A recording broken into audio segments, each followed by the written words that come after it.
All right, let me move on, though. Let's move on to Full Gear. All right, so this is our first topic, actually, from the pay-per-view from this Saturday, the 23rd, which is last night, from as we speak right now. And here comes Jon Moxley in his jacket. You know, I've heard a lot of people say, like, these guys just come out with their regular, like what Robert's wearing right now. It would be like, that's how Moxley came out for his This match. is my hook gear. Yeah, and then Orange Cassidy in his, spandex imitation jeans or whatever. Like, you look at these two superstars. So this is the world title match. The Death Riders angle has culminated in this for the moment. Here's Marina Shafir. She's got the world title belt in that briefcase, which they never took it out. I thought they were supposed to, like, take it out and show it to the people. Like, how am I supposed to believe it's in there? But anyways, I'm not going to talk about this match too much. The link to the whole thing is in the description below if you guys need to see it. Here's Moxley looking nervous. He was trying to sell that, he's actually a little bit afraid of this Orange Cassidy match. But I'm skipping way into the match. And here's Orange Cassidy. He's got color. He got a lot of blood running down his face. And then here comes the Death Rider. So this is where the interference starts, and to me, that's where really, the match starts. That's where I start paying attention, really. So the match was whatever. It was probably all right. But, all right, so the conglomeration come out to counteract Death Riders, and they have a fight. And Marina was going to attack Orange Cassidy from the back with the briefcase, and then Willow made the surprise appearance, which I think that got a big pop from the crowd. And then, so she canceled out Marina, and then Orange Cassidy did nail Moxley with the briefcase when the referee was distracted with something. And that was the closest to us thinking that he was going to win. Like, that was maybe the moment where I was like, holy fuck, is Orange Cassidy... Like, the moment Orange Cassidy becomes champion, it's going to be a monumentous occasion in the history of wrestling. But you ain't lying. It'll be curtains for this company. But yes, continue. Well, I'll give my comments on it because I thought it could happen here, but in the end, Moxley did kick out of that. And what happened here? What was the end? Oh, the ending was, to me, was kind of a dud because Moxley looked out on his feet. He fell to the ropes, and the referee was checking on him, and that's when I guess he couldn't see Wheeler Yuta come out the side, which it looks like he's trying not to look. Exactly right. And then Wheeler Yuta does the Daniel Bryan move, the Psycho knee, and nails Orange Cassidy, and that led to the ending. So Moxley actually retains and keeps the title. And there was an afterbirth. There was a lot of afterbirth, but But hold on one second. So I split this up into a few angles. For right now, I just want to stick to the Orange Cassidy, Moxley, Wheeler Yuta stuff. So they were going to beat up Orange Cassidy. Well, not beat him up. What did they do? They got like a bottle of chemicals or something. I don't know what was in that bottle. Yeah, and they poured it down his throat. And then Hangman Page came out of nowhere to save Darby Allin. So it seemed. But he had ulterior motives, but that's what stopped the whole thing with Orange Cassidy and Moxley. So they had plans to do some more damage on him. So I'm going to stop that right there. That's my angle. My angle for this one, I call it Wheeler Yuta is the difference maker in chaotic main event. Jon Moxley retains AEW World Title, defeating Orange Cassidy. At the end, Hangman Page prevents further attacks on Orange Cassidy, although Page had ulterior motives, which we will talk about in the next angle we review. But for right now, let's just talk about the fact that Orange Cassidy didn't win the World Championship here. Oh, here's the picture of, I thought I did save that. So this was them doing some kind of chemical warfare on Orange Cassidy and pouring something on his face. And, they had tried to suffocate Daniel Bryan and murder him. That's right. Why not this? And then this. So yeah. Let me stop at some painting, not a good painting, a good picture. All right, so here it is. So Moxley's the winner. Robert, yeah. I'm going to start with you this time. Let's go. You got a minute on the clock. You got any comments? Oh, your reviews. Hold on. What was our reviews on this? Vlad didn't submit a review because I don't think you. I didn't really watch the show. You didn't really watch the show. I didn't want to review for that reason. I mean, it's okay. I have enough idea about what happened based on things that I've seen. Robert gave some decent reviews to Full Gear, including this one. He gave it a thumbs up, so I guess he liked this thing. Yes. I gave it an indifferent, so I couldn't bring myself to like it really. But I'll let Robert start first, and then I'll give my reasonings why I didn't really like it. So, Robert, whatever thoughts you have about your thumbs up here for Orange Cassidy versus Moxley. So I did like the match. I still liked. They had a couple of matches on Dynamite before, and their first out of those two matches was really, really good. I didn't think this match was as good as that, but it was still decent. I did think it was hilarious when Orange Cassidy did the orange punch right at the very beginning before Jon Moxley could be introduced. I thought that was funny. I got a laugh out of that. I think Orange Cassidy pretty much should have been called Red Cassidy throughout this match because he was bleeding for the majority of it. His hair color changed. So yeah, it was a pretty well worked match, and I don't know how most people felt, but I did not want Orange Cassidy to win. I wanted Jon Moxley to win because okay, at least for me, for me, this whole idea of Orange Cassidy being a leader is kind of ridiculous.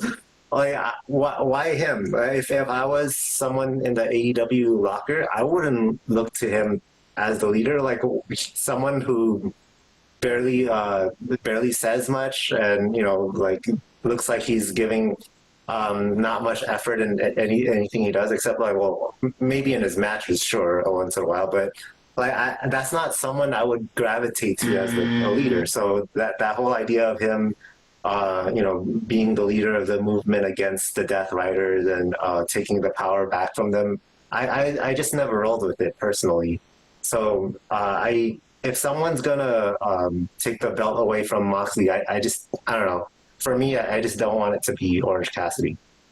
So I did root for Jon Moxley. That's one of the reasons why I like the result.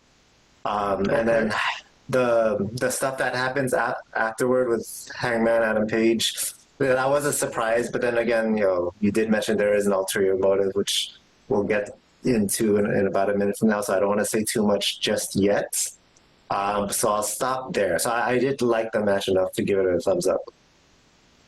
All right, cool. Good to know. Good to know. Vlad, do you have any comments on this? I know you didn't see the match, but I guess you know the booking, and you could probably still give your thoughts. You give some thoughts. I'll put 90 seconds. You don't have to use the whole thing, and then I'll give what I thought of it. Yeah, I mean, I will agree with Robert on one thing. I definitely did not want Orange Cassidy to be the company's world champion. I mean, that's a joke. That's a joke. But the problem is not so much that, because I didn't think that was ever going to happen. I mean, Tony Khan is crazy, but he's not that crazy. But I think this whole feud in general is the problem. Like, nope. It was just the build-up to it, this whole Death Riders as a stable. Everything about it is just very bad. That makes no sense. And that's why I couldn't even be bothered to really watch most of the matches on this card. I know there were some decent matches on this card, and I know some people are praising the work rate or whatever. I have some issues with that, which I will discuss in some of the matches that we discuss later. But as far as this, I guess this was okay for what these guys could do. I mean, Moxley wrestles his style. Orange Cassidy's a joke. So it was what it was. And the right guy won, I guess. I mean, given if you like two bad options, and yeah, the better of the two bad options won. Yeah, it was like Trump and Harris, two bad options. Yeah, that's fine. Let's leave it at that. Anyways, I find it interesting that Robert says he probably listened to Orange Cassidy's promos throughout this whole feud we've been watching, and you don't think he deserves to be a world champion, right? That's your conclusion, right? Well, he called himself the leader. Like he's taking the role of the leader, and that's like the reason why he needs to take the title away from Jon Moxley. I wasn't rolling with that idea. Him being champion, I don't know. I can still see that happening someday. Oh, Just yeah. not for the purposes of this specific angle. All right. Well, That's listen. fair. So I kind of have the opposite thought of you, Robert. Interesting. Okay. Like I'm mad. I didn't like this because Orange Cassidy didn't win. Like, Okay. Are you insane? All right. Have you been all right, smoking good. the ganja? well, look, guys. This, whether you like Orange Cassidy or his promos or you think the gimmick's bad, this is gonna happen, guys. He is going to be AEW World Champion. They're building this. This is like the biggest long-term angle they've been building. I just wanted it to get it over and done with now. Happening here though, not with what they're doing. Why not? That's right. No. No, well, they needed to finish that and then finish this program with the Death Riders. Like, this should have been the end of it. Like, let's move on. Let's all move on from this shit. Give Orange Cassidy his little run. Let him come out tomorrow with the World Championship, and then he can lose it in a few weeks, and then we can start over. That's what I was hoping for. In Like, a few weeks, for all you know, Tony Khan's going to give him a Roman Reigns-like run with the title. You don't know what this guy's got in his head. That's true. But I do think They have the same finisher. Exactly. that would be a super fight: Roman Reigns versus Orange Cassidy. Oh my Yeah. god. Super. Well, there was some excitement to this when the Orange Cassidy false finish. I think really had people like not knowing exactly if he was going to win or not. So there was a little bit of excitement. So I didn't give it a thumbs down, really. But regardless of that, all right, let me move on because we got a lot to get to today. So I'm going to stick at the same show and at the same very moment. So we're going to the angle that came up right after the match. So Hangman Page came up inexplicably to sort of, it seemed, help Orange Cassidy, which didn't make any sense because they don't really have any connection. But Moxley's looking at Hangman. He's like, what the fuck are you doing here? And that's when Christian came out of nowhere and gave Moxley, what is that? The Imprinter? I guess it used to be the Imprinter. What's it called now? I have no idea The what kill you're talking switch. about. The kill Switch. Yes. I'm sorry. So there you go. I mean, Christian has, much like Tiffany Stratton and Kazarian in TNA, he also has one of these contract things that he could call his shot and have a title match at any moment. And there's Jon Moxley and he's unconscious, and it's it's been set up perfectly by Hangman Page. And here's where Vlad, you didn't see this, but they did that stupid shit where they took forever. You know, he's got an unconscious champion there, and he's looking at Page. He's like, give me that thing. And Page finally hands it to him all slow, And this doesn't even do it justice of how slow it was. Like, I'm going kind of fast here. But yeah, and then Cage is like looking at it, and he's like, am I gonna do it? Am I gonna do it? Looking around, like, it's so stupid. I hate when they do this in any of these like Money in the Bank type of situations. And then obviously Switchblade Jay White had enough time to be like, fuck that, I'm not letting Christian become champion. And he came in and gave him the Switchblade, I guess, the kill switch and the Switchblade. Jesus Christ.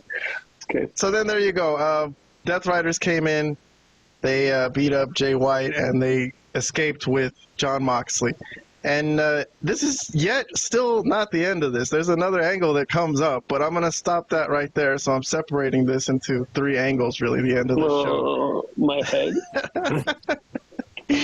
But okay, so for this one, me and Robert submitted reviews. So Hangman Page appears to be in cahoots with Christian, sets Christian up perfectly to cash in world title contract against unconscious Jon Moxley, and then Jay White ruins Christian's chances. So both me and Robert, we gave this a half thumbs up.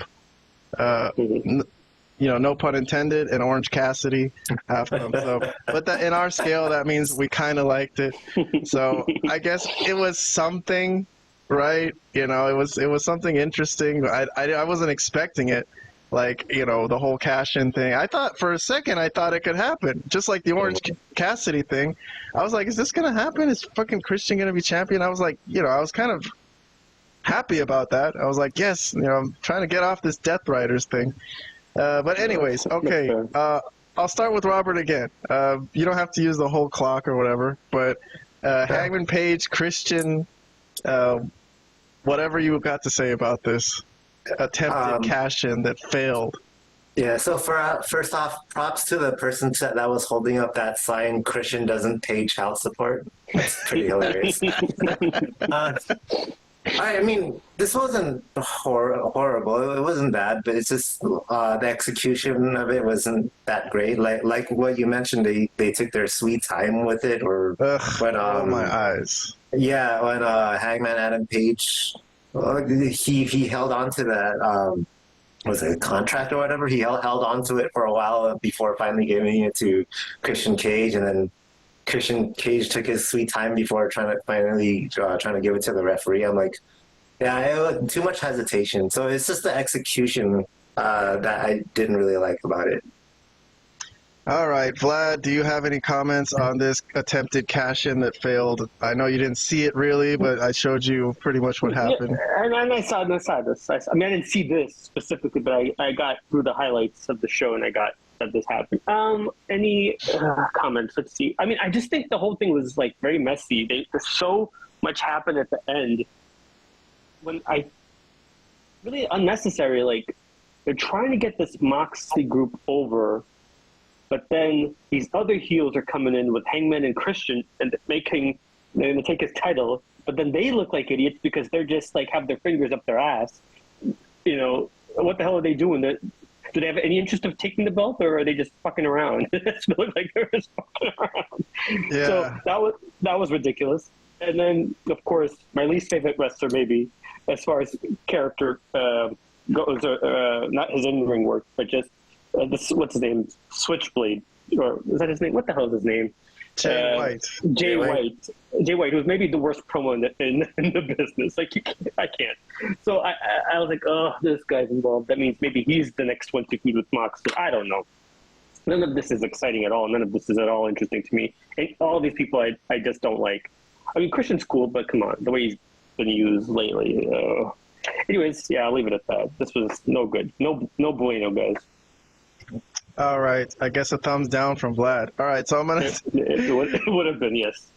I'm going to go to the last part of this, the last angle that they shot in this whole mess of an ending of Full Gear. This is right at the end. So this was the main event. So Moxley's trying to get away with Marina. Marina's trying to get him out of there like the Secret Service, you know. It's like, come on, let's get out of here. And they're almost at their truck, you know, their pickup truck. They're really cool Ford F-150 that they drive. And out of nowhere, a car just came out like 100 miles an hour and just smashed into their pickup truck. A car with like a skull, it looks like. So a nice car, had some good artwork on it, but it just got smashed. So I guess they paid and bought a car so that they could just smash it. And so there was a moment where these Death Riders are, you know, panicking, like, what the fuck, who the fuck is that? And they're like trying to figure out what to do. They beat up some random guy who was hanging out there. I don't know who the hell that was. And then they took, I guess supposedly that was his car. So they had to get in a car and leave. So they picked up a car and they just took it and took off. And that's when Darby Allin starts yelling at them, and then he fucks up their Ford F-150. So they got to get a new windshield for that shit. And that's the You gotta get a new car. You talking the car? Oh yeah, that's true. Well, it's probably totaled. You're right. After that crash. Okay. Fine. All right. Let me go to me and Robert's reviews then, since Vlad doesn't have one again. Full Gear. Darby Allin attempts vehicular manslaughter on Death Riders, but misses. Death Riders steal car to escape the arena. What am I at? I just want to correct one thing. Real quick. Is it vehicular manslaughter when there's nobody else in the car but him driving it? Is he trying to commit suicide at that point? Just driving head into a car at full force? Yeah, is he trying to kill himself? I didn't realize how badly he missed. Like, he didn't hit anybody. But okay. He hit the car, but they were nowhere near the car. I gave this a half thumbs up for it being something. Although I'm kind of even debating whether it deserves that, especially considering the angle we just covered where Darby Allin just took a clean loss. Like, and yet still they're sending him out there to be a big part of this angle. Robert on this one, an indifference. So for this Darby Allin scene, he didn't give it any type of credit unfortunately. So we did get comments from Vlad. Did you have any more comments, Vlad? Did you want to say something else about this? No, I mean, I think you basically said it all there. I mean, what's the point of this when we just saw him a Dynamite lose again? I mean, how can he be the guy fighting them off when he just loses every match to them? Next week, they're going to have him fight Maria Shafir, and he's going to get his ass kicked. I mean, are you kidding me at that point? Like, what is the point? It's going to make him a bigger underdog, so that when he wins, it's going to be incredible. I don't know. Well, first he has to lose to Wheeler, and then he has to lose to Maria. I forgot about the Bastard. He has to lose to the Bastard Pack as well. But, yeah, he has to lose to all of them, and then we'll see. All right, Robert, do you want to talk about this at all, or should we wrap this up with this whole Death Riders thing? It's your comment if you want. I'll just be real quick. Kind of the same thing I said about the previous segment, that, you know, the idea was fine, the execution not so much. The reason why I gave this one a 0 and the previous one at least a half thumbs up was, at this point, the ending started feeling overbooked. Like, this was kind of just... I felt unnecessary. So I'm like, all right, can the show just end now? So it just felt unnecessary. So that's why I didn't give this one. I didn't even give half a thumbs up. Yeah, I'm with you, man. I was trying to wrap up my night, and now I got to write more angles down for our show. So, okay, let's move on from that one. I'm gonna move on. I gotta move our clock to 1 minute now. So we're going to try to pick up the pace a little bit. We've already done 5 angles, and I'll try to gloss over the rest of them and just get comments. I'm not going to really do in-depth summaries, but what do we got? Okay, so the next one, I think I'm moving on to Swerve Strickland and Bobby Lashley. So they had a match at Full Gear, all right? But I'm going to just very quickly mention the Dynamite thing, Robert, because this is a theme that you'll see in the next angle we cover with Statlander and Mercedes, where Swerve came out looking very good after Dynamite. So he got the better of Lashley during Dynamite, so that kind of made me think he wasn't going to win the match. But what had happened on Dynamite on Wednesday, on the 20th, really quickly, Robert, since you didn't see this, is that MVP and Lashley and everybody showed up in the parking lot, and Swerve got a cheap shot on him and kind of kicked him out of nowhere and ran away. Laughed at him and ran away. And then later in the night, the Hurt Syndicate found someone wearing Swerve's jacket, but it wasn't him. It was just some guy. So Swerve pulled the old, give my jacket away to someone else. So they found some guy in the stairwell who looked like he was wearing Swerve's jacket. And then later, I don't know if you know this, Robert, Bobby Lashley had his first match it was a handicap match against 2 weird jobbers. Cheeseburger? Yes, Joe Keys and Cheeseburger. So I've heard of him. He's an indie wrestler. But anyways. Okay. No shit. I thought he was a main eventer in WWE at one point. Great old Cheeseburger. Anyways, real quick, just to gloss over this, because it happened this week. And then after the match, Swerve sneak attacked him again with the chain off a distraction by Prince Nana and kicked him. And actually did a Swerve stomp on him, I think. So that looked really good. And so he came out of it on top. And because of that, I was thinking, like, man, I don't know if he's going to win now, because usually when they look all super strong like that, that probably means they're getting geared up for a loss. But here's the Full Gear show. So let's look at the booking and see what happened. Swerve, Lashley, this is Full Gear from the 23rd, Saturday, yesterday as we speak. There was some interference from Shelton. Shelton got thrown out by the referee. Here's Nana taunting at Shelton. Bah, bah. And so there was I think a crazy spot, if I'm not mistaken, with Swerve stomping. Where is it? Did I have it? Oh, here it is. Swerve giving it looks like the Swerve stomp to Lashley. So he ran off the stairwell and then jumped onto Lashley on the announce desk, and they took a nice bump like that. So that looked good. That was one of the crazy spots in this match. I highlighted that. But so that led to Swerve getting in the ring and hitting the Swerve stomp, and it was a kick out. So Lashley kicked out at 2. But that looked like that was as close as Swerve got to winning this match. and Lashley retreated out the ring to get to get a break or something to reset himself. And I think Swerve got distracted by MVP, and that led to a couple of moves that was basically the end of the match. This is a big suplex on the outside, and then a spear through the guardrail. And I think that led to basically Lashley getting Swerve in the Hurt Lock, and that's the end of that match. And then they beat up Prince Nana after the match. So that was the afterbirth. No, good. They grabbed Nana and put him in the Hurt Lock too. So there you go. All right, so that's Lashley versus Swerve from Full Gear.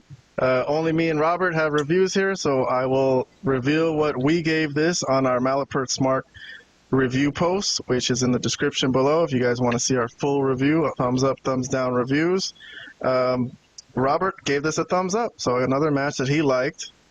And I'm at a thumbs down. So I'm sorry. I gave this a negative. But Robert, I'm going to give you a minute. So whatever you liked about this Lashley Swerve match, the floor is yours, and then I'll go after you. First off, I want to say I got a kick out of the Hurt Syndicate's theme song. It's I don't know, it's hilarious. Or they just keep repeating, "We hurt people, hurt people." it's funny to me. I don't know. I mean, it'll get old to me eventually, but for now, I dig it. The match was cool. Not as much interference as I expected, because they did kick out Shelton Benjamin. I did expect Bobby Lashley to win, because this is his debut pay-per-view, right? I wouldn't want to see him lose, right? So I did expect him to win. I just didn't think it would be this clean. I mean, yes, there were some interference, but for the most part, the finish was a clean finish. That I did not expect. So how the result happened was a little bit of a surprise, but I don't think that's necessarily a bad thing, because this really establishes Bobby Lashley as a force to be reckoned with. Like, you got to be, at the top of your game to take this guy down, right? This is a big win for him, for Bobby Lashley, because Swerve Strickland was a former champion, so this is like no pushover that he just beat. So this is good for him. The match itself was good too, and again, how it happened was a little bit surprising. It was clean. I thought he would cheat at the end somehow to get it, but I don't think this is going to be the end of the feud. I feel like at some time in the future they'll have a rematch and Swerve might get that one. I don't know, but this was fine. Okay. Vlad, I know you didn't watch it, but if you have any comments on the booking and Lashley winning clean, just making Swerve unconscious. No, I mean, I probably would have given this a thumbs up as well. I think this is probably one of the things that made the most sense. Lashley going over makes sense. They did some spots. They did. I mean, I don't think they went as far as everybody else goes and kicking out of everything, which we can discuss in later matches. But I thought this was all pretty solid from the things that I saw. Like, I didn't see the show live, but I saw highlights and I saw people reviewing and talking about the show, and then I saw what you just showed. So that's an additional thing. I thought this was pretty good, honestly, and I probably would have one of the few things that I probably would have given a thumbs up for in the show. No, I'll agree with that. If I'm just grading the work, this actually made good sense, and the work was good. So this was probably one of the better matches in that regard. But my liking this or not liking this, I think it comes down to the booking, and I just don't like seeing Swerve take clean loss after clean loss and humiliation after humiliation over and over. Like, I just don't really understand. I'm not with Tony Khan that you could just come back the next day after a loss and just, be proud of yourself. I don't know. I think it hurts the character, and this match shouldn't have happened if they were going to book it like this, is what I'm saying. I think there was plenty of ways that I think it would have been better if Swerve won by cheating. I know he's the good guy, but he would have had to have done something with the chain maybe when the referee wasn't looking, and then have Lashley come back and be pissed at him and want to get back at him again. I don't know what this accomplished. I guess I understand what you're saying, that it established Lashley. Does Lashley really need to be established? I mean, look at the guy. So yes, but in this company, he should be established. I mean, he shouldn't suffer a loss on his first major match. I don't think he should suffer a loss either, but I don't think they should have even had this match, basically, unless they were going to have some kind of fuck ending. But that's just me. I didn't yes. Okay, now they were talking sense. I think Lashley could have gone over, but they could have done more with the interference stuff and all that stuff, maybe too. Swerve. Well, we know we constantly say they don't give people any outs in this company. Like, they just lose flat as hell. It just happens all the time. So why should this be any different? But I agree with you in principle, Kevin.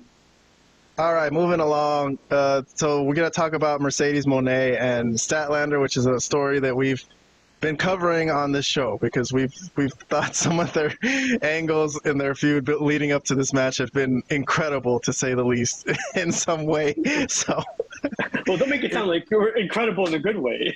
in some incredible, either good or bad, but incredible. But anyways, regardless. So once again, let me give you guys some backup, something from Dynamite from Wednesday, Robert. So I'm jumping back to the 20th that you didn't see, but carrying on with the theme that I just showed you, because they had an instance where Statlander got the best of Mercedes on this night. So that again gave me the feeling, since she did well on this night, she'll probably take the loss at the pay-per-view. So that's just kind of the feeling I got. So on this night, again, Mercedes came out with Camille, and for some weird reason, Vlad, Camille, who has a broken arm, she still sent Camille in there to fight with Sheeta and Statlander, which she ended up getting her ass kicked with one arm. So again, the burial of Camille, which makes no sense. But then Mercedes tried to attack Statlander from behind, jumped on her back, and then that led to Statlander reversing it and giving her a tombstone. And on this night, Statlander looked like she was the stronger character. But anyways, regardless of that, I'm going to jump to Full Gear. Actually, I'm going to jump to Full Gear 0 Hour, which I watched, the pre-show. And there was a little backstage segment with Mercedes and Camille in the back. And Mercedes once again scolding Camille and telling her, she's stupid and dumb. Or she always asks her, are you stupid or dumb? Which is such a demeaning question. Like, either one is bad. But anyways, Mercedes told Camille, look, don't come out with me tonight. I'm going to go out there and do it myself.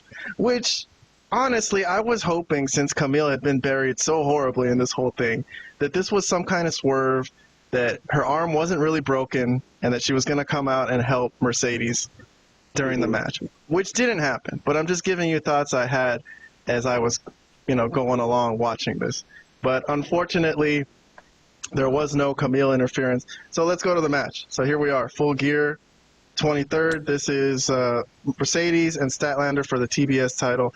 Statlander was going to get her in one of them tombstone positions, and I think Mercedes got out of it just by straight up biting her leg, basically. So a little bit of dirty tactics, doing whatever you got to do, and Mercedes dropped her, and then that led to a Casadora, the move is called. I didn't know that, but I learned a new move.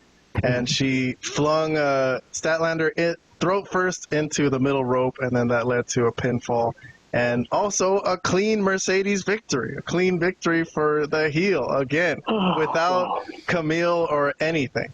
So there you go. Statlander has lost, and Mercedes is still the TBS champion. Ratings. Let's see what we got on this. Me and Robert have ratings for this. Vlad didn't watch the show completely, so he didn't submit any ratings.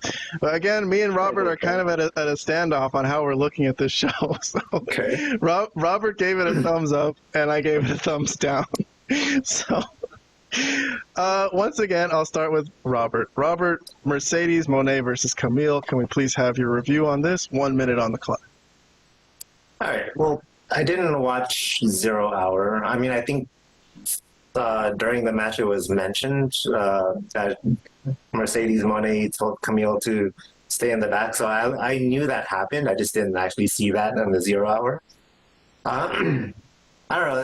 I didn't really think much about the angles in this match, so I really rated it mostly off of the work, which I did like. Okay. And that was That's really fine. all it was, really. It was cool. a well-worked match, and Mercedes by winning without Camille's help or interference, it just made her look better in the end. But I don't know.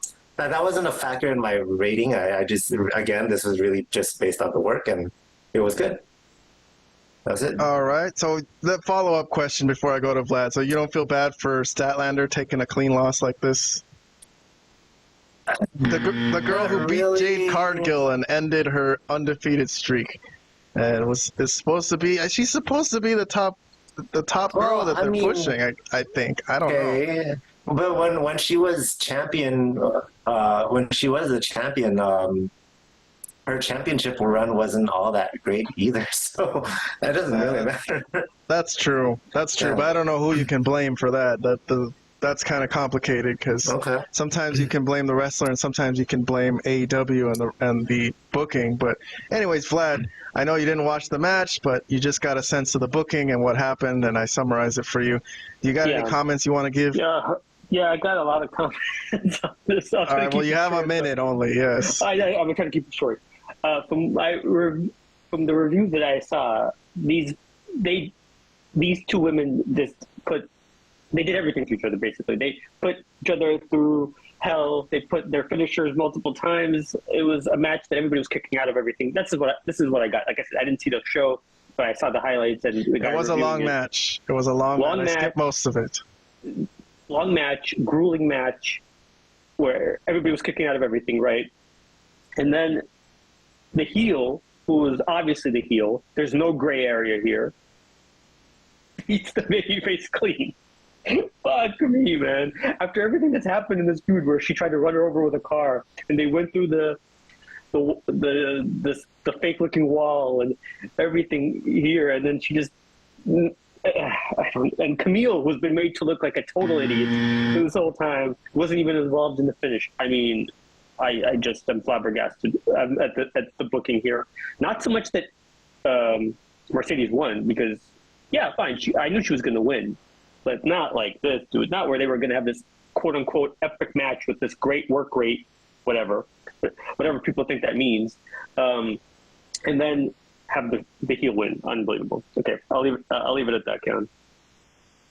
All right. Yes. Well, I am also flabbergasted by the booking. I don't know. Robert. I'm sure it was a well-worked match, but I agree. It probably was. Unfortunately, like Statlander is supposed to be the girl that they're building up here, and taking a clean loss to Mercedes, I just don't see where you can go with that. I mean, I don't. You can continue it, I guess, but that's not how wrestling works. She's supposed to get fucked, and then they have a rematch. Yes, of course. The heel is supposed to screw the babyface competitive match, and then they're supposed to have a rematch. Now she just beat her, so why the fuck would they have a rematch at this point? It's over. The heel won the feud. The heel won the feud. I know. Exactly. All right, we're moving along, Vlad. We got to move along. I'm already in an hour, but I got a couple more. Let me see. I got two more angles and my honorable mentions. So let's try to speed through this as best as we can. So another match from Full Gear. So we're at the Kyle Fletcher Will Ospreay match. So here's Kyle Fletcher coming in, who had just turned on his best friend Will Ospreay. He's wearing a crown. He's with Don Callis. I like that picture. I would frame that one. He's wearing a crown. I don't know. At least you're honest. So you should come up with something. Like Tony Schiavone would have come up with something right now. or Excalibur would have said something. Well, he's wearing a crown because of the things he was doing in England. Oh my God.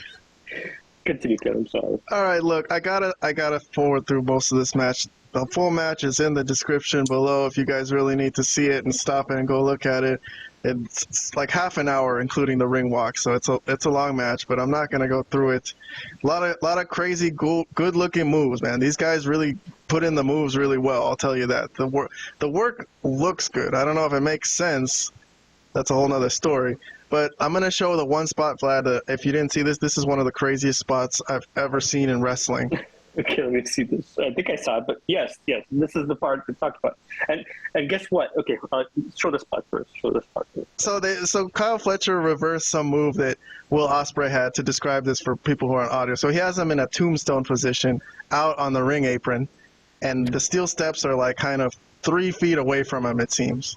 And he's going to jump and do a tombstone pile driver onto the steel steps from the apron.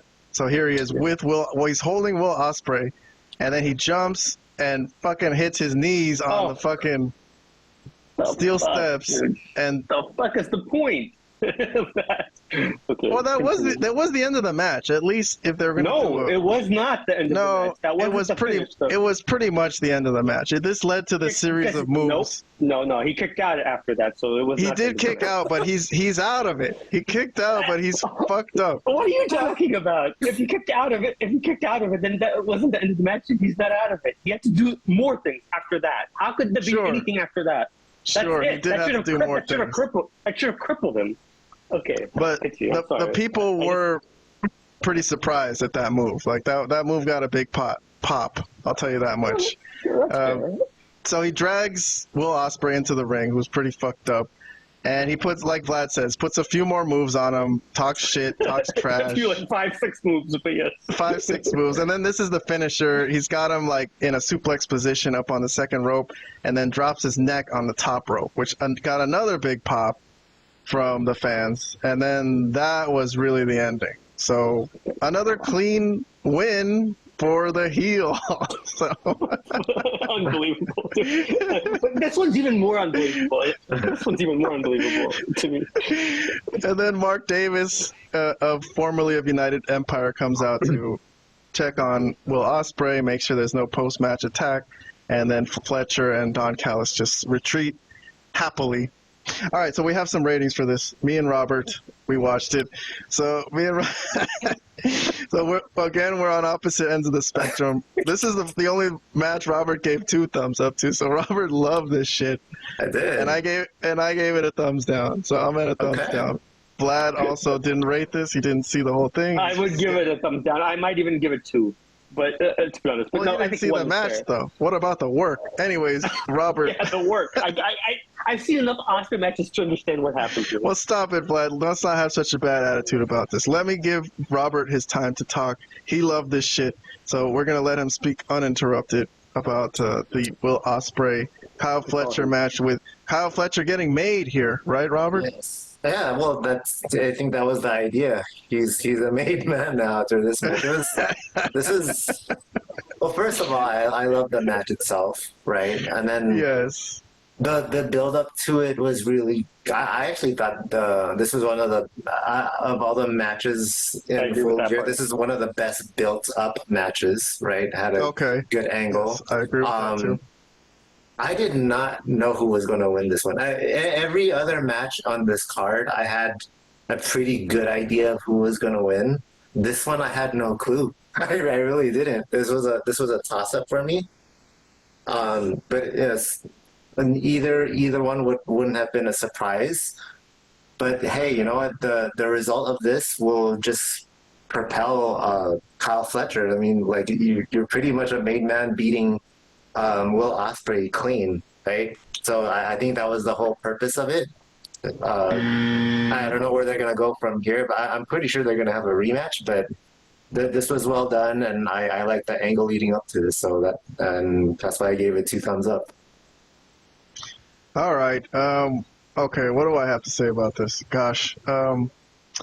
I think I'm with Vlad. The way Vlad was saying Lashley needed a win in his premiere match to make him look good. Like, I'm still kind of in that phase where Will Ospreay's all the big shit he did was in Japan. You know, and if you want to make him look good on American television and kind of introduce him to the American viewers, I don't think they've done that enough that he can just, like, out of friendship, help make a guy famous. You know, I think it hurt him. And you don't think so, really? Like his feuds with Kenny Omega and Bryan Danielson and all them, that wasn't enough, really? Well, okay, go ahead. I thought it was, but go ahead. I don't know. I haven't really felt it. I haven't really felt that. I feel like Ospreay still can be a bigger star in this company. He still hasn't fought for the World Championship, so.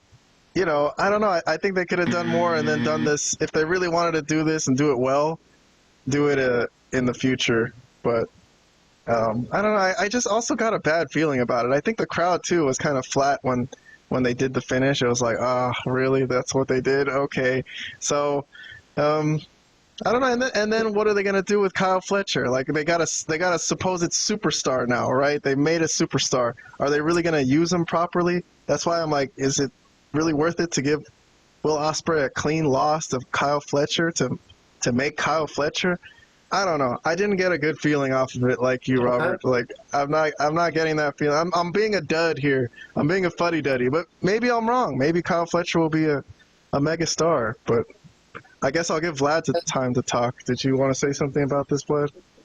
Yeah, I'll try to be brief. Well, I know I have a minute anyways, but yeah, I'm with Kahan for sure on this. Okay, for all intended purposes, Will Ospreay is the biggest star in AEW at this point in time. I guess him and MJF, but MJF is now like kind of has the part-time thing going. So for all intended purposes, Will Ospreay is the biggest star, and to have your biggest star lose clean, I know it was a quote-unquote banger of a match. Again, not a huge fan of this type of style of wrestling. It's too video game-ish and it's insane, the stuff they were kicking out of. The stuff they were kicking out of is just logic completely goes out the window. But forget that part. Just the fact that, and actually like Fletcher. I just want to say that too. I think Fletcher he's in great shape. He has a pretty good look, and his character is kind of developing quite well. But I don't think that as the heel, you should beat the baby face by just, again, putting all these kind of crazy moves on him and then just beating him clean, flat, 1, 2, 3 with nothing else happening. I mean, why does he have this family there and there's no interference? Why does Callis even doing there if he's not going to even interfere in the match? Like, why does... I don't know. Yeah, use the screwdriver. I could have seen him doing the screwdriver thing and fucking winning like that. That would have been fine. There could have been numerous ways that Fletcher could have won the match. I don't have an issue with Fletcher winning as well, but not like this again. Again, with the faces losing clean to the clearly diabolical heels. It's just insane to me. It's like the booking is all reversed to the way it needs to be. I'm flabbergasted. And we can debate on the style of match and like what is good wrestling and what is not good wrestling. Personally, I do not like Ospreay as a wrestler. That's just me. I don't like his style. I don't think that's really wrestling. But we could, I know a lot of people do love this style, and that's fine too. That's fine. It's different strokes for different folks type of situation. But as far as the booking, I'm just in awe of Tony Khan and his mind, and not in a good way. Yeah, well, I could have given it 2 thumbs down, but you know what? That freaking tombstone pile driver onto the steel steps was crazy. And if Ospreay was gonna lose, okay, at least it was on a crazy fucking move like that. So he didn't lose to that. Again, I'll argue he didn't. That's not what beat him. But okay, it was one of the moves in a series of moves that led to him getting put down. So okay, that's fine. Okay. All right, let's move along. My last angle before we go to my honorable mention. So this is the last full angle that we're covering today, and this is Mina Shirakawa and Mariah Mace. This is another one that made no sense, bro. It's a show full of things that made no sense. Championship celebration. So Mariah May had won her championship, I don't know what, like 2 months ago now? But she hadn't wanted to do the celebration without Mina Shirakawa, who's been in Japan. Plus, Mina's been seems like not wanting to come over because of Mariah's new attitude and personality. So they might not. They're in like a weird lesbian same-sex kind of relationship, right? I don't know. I guess. They've never really clarified it, but anyways, so Mina came out and she can't really speak English that well, and she introduced Mariah and they did their thing and they had a glass of champagne, right? They swigged the champagne and then they did a celebration. So here's Mina Shirakawa dancing. So they're having a good time. I mean, that's how you celebrate, Robert. That's true. If you're gonna celebrate, you gotta do some dancing. That's right. So then this is where everything hit the fan, because I was like, something's gonna happen here. But Vlad, did you see this? Are you watching this or what? Yes. First of all, I saw this, and yes. Oh, okay. I thought you didn't see this. Okay, so we can get a rating from you then when I'm done with this. But okay, so while Mina's dancing and she's got her back turned to Mariah, Mariah's got that champagne bottle. She's gonna crack her in the head with it, and then she turns around. Mina Shirakawa turns around, and then Mariah misses horribly. So again, another fake-looking thing, and then Mina sees, holy shit, she just fucking turned on me. What the hell? It's a crazy moment. And they look at each other. Mina's like pissed off. She yells at her, and then she spears her off the entrance ramp onto some freaking table. Jesus Christ. And they both look fucked up. Actually, this is not over. Watch how Mina Shirakawa comes up out of this looking. I don't know. That looked really good. I don't know if that's real blood, first of all, but she's distraught. Oh, the humanity of it. I mean, God, this is just really, really raw human emotion. You know? What the hell are you talking about, bro? Well, imagine if you were betrayed by someone that you thought loved you out of nowhere all of a sudden, and Mina Shirakawa just looks fucking pissed off and distraught and insane, crazed. So, yeah. All right, let's the and here's Mariah May fucking unconscious. So, okay, ratings for our last angle today. I got Robert gave it a half thumbs up. He kind of liked it.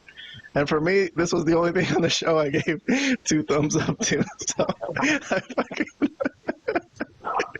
for Mina Shirakawa and the sheer emotion of it, man, it fucking got me. So I was surprised. I'm crying now too. I was surprised that I really loved it because I was kind of like, what the fuck is gonna happen in this scene? I thought it was gonna be stupid. I thought it was stupid that they advertised it to be a segment on the pay-per-view, but okay.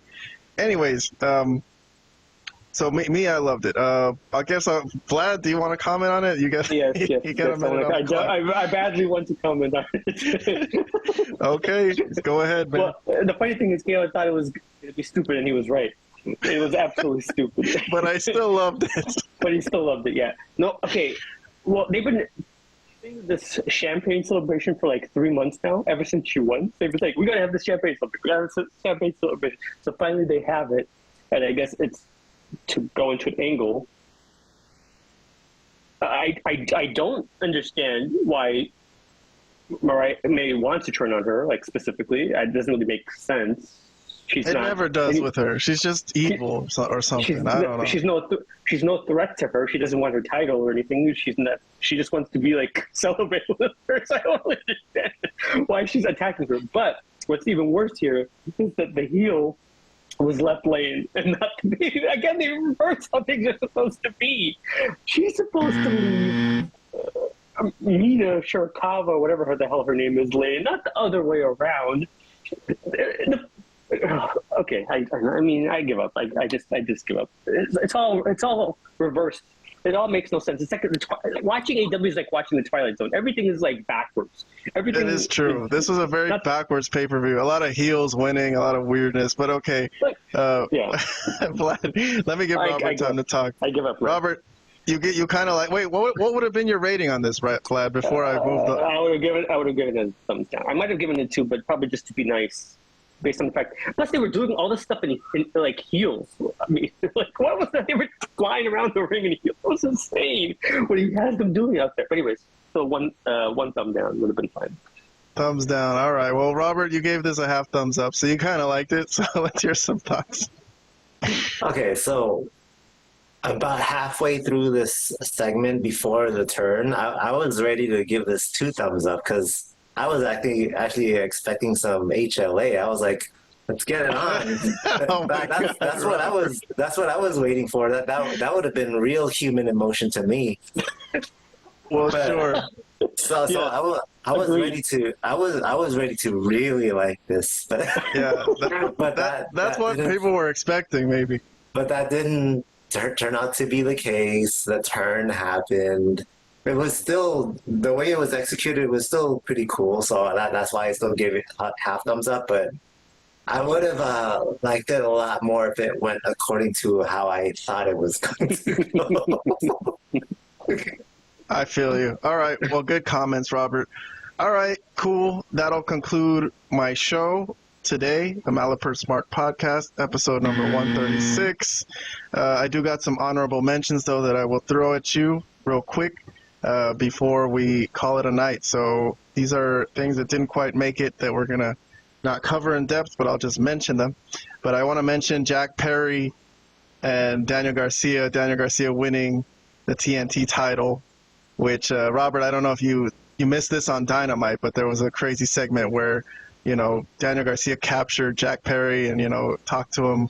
I don't know where this is, in some freaking garage somewhere. Or something. Yeah, some warehouse somewhere. And, it was a crazy scene. But this was from Collision, really, but they replayed it on Dynamite. But for the match itself, like I said, Daniel Garcia did win the match, but I didn't really like how it happened because basically Jack Perry just said, go ahead and hit me. Just let him hit him. He did that weird thing where he was super brave. And then that led to Daniel Garcia just hitting a bunch of moves on him and putting him in the sharpshooter and making him tap out. So, yeah, Jack Perry acted all like he was trying to be all tough and gave Daniel Garcia the opening to attack him. And then Daniel Garcia won the match. So, I don't know. I mean, I want to give it just some praise because of the feud that I liked, but I didn't really love the ending of the match. If they were going to put Daniel Garcia over, I think they should have just put him over. But what did we give this? What did Robert give this? I gave it a half thumbs up, and Robert liked it. Robert gave it a full thumbs up. So, all right. I don't know. Unless you guys have any thoughts about Jack Perry and Daniel Garcia. Robert, if you want to say anything, I'll move on to my second honorable mention. Why not? Just let's go ahead and move on. Oh, wait. Actually, you know what? Since we're on Full Gear, and I'm done with Full Gear, with that honorable mention, I'm completely done with Full Gear.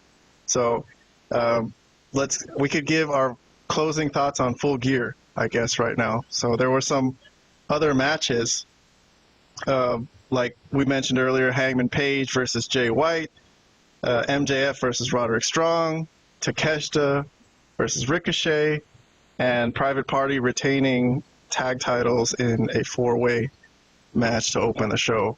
So overall thoughts, Robert, I mean, you gave it a very strong score. If you look at your post with your reviews and all the thumbs up you added up, it was a plus 9.5. So that's a very, I mean, from the sound of that, it sounded like it was a good show. But you want to give any final thoughts about Full Gear before we move on to my last honorable mentions? It's decent. It didn't start off very well for me. That 4-way tag match, I thought, I must have given that a low score. I don't remember what I gave it, but I don't think I gave it a high score. And plus, I've missed 2 of the past 3 Dynamites, so I don't know why people all of a sudden are booing Max Caster. That was new to me. I don't know. It didn't start off well, but the rest of it was decent. So I don't know. You did give that B minus, huh? Okay. B minus, all right. Overall, or B minus. Interesting. You did give that 4-way tag match an indifferent, so that was a low rating on that one. But also a weird thing from that tag match. I don't know if you guys noticed this. Well, first of all, Max Caster, he doesn't want to be in the Acclaimed anymore. They're going to break that up. That's going to happen. Yeah, that was pretty obvious watching the match, but I just didn't. I don't know the angles leading up to this, so I don't know what happened previously. There's really nothing. It's like on Rampage, they'll have like promo times or interviews backstage, and Castro just seemed like annoyed with Bowens. I think he's over him. He's over him, like yelling and saying, everyone loves the Acclaimed. He just doesn't. I don't think he's into it anymore. He wants to move on from this. So they're planning their breakup. And there was that one spot. I don't know if you know this. I bookmarked it, actually. I don't know if you guys saw this, but there was a weird spot where Caster and Bowens were in the ring together. And, She tried to take the fall for her. They tried to take a fall from each other, and the commentators were like, can we even do that? You know what I mean? It's like they didn't even know what the rules was. And then the referee started counting. God damn, this company, man. Jesus. because it was one guy's the legal guy and the other guy's not the legal guy. So what the fuck is that? Anyway, so Vlad, this is your chance to give overall thoughts on Full Gear. It seemed like an all right show, I guess. It had a decent card, but like we said, a lot of weird booking. Well, I think I was listening to people review it, and a lot of people were like, "Well, the matches were this, and they were so good, and this AEW is known for this is great wrestling." But if none of it makes any goddamn sense at the end of it, can you really say it's a good match? I mean, you could appreciate some of the work, quote unquote. I just don't consider everybody kicking out of everything a good work match. I don't. That's not what I consider good wrestling. I know a lot of people do, and that's why they're like praising the matches here, but I just don't see it that way. So I thought the majority of this stuff made no sense. It was illogical. It was dumb. I would even go as far as to say it was dumb. And I mean, it's just classic AEW. I don't know what else to say. I mean, I would give it a very poor grade as a whole. Probably like a D, maybe even an F, but I would probably a D just to be nice. I'm not saying that wrestlers are bad, but Jesus, I mean, all right. No, well, you got your point across. No, I feel what you're saying. All right, well, that's cool. But anyone out there who has fun with it, I'm sorry if we're shitting on your fun, but that's just how we feel. That's what we have to analyze this stuff. We have to call it. What are you talking about? Like, why do we have to apologize for calling bad stuff bad? Like, if it's bad, it's bad, and we move on.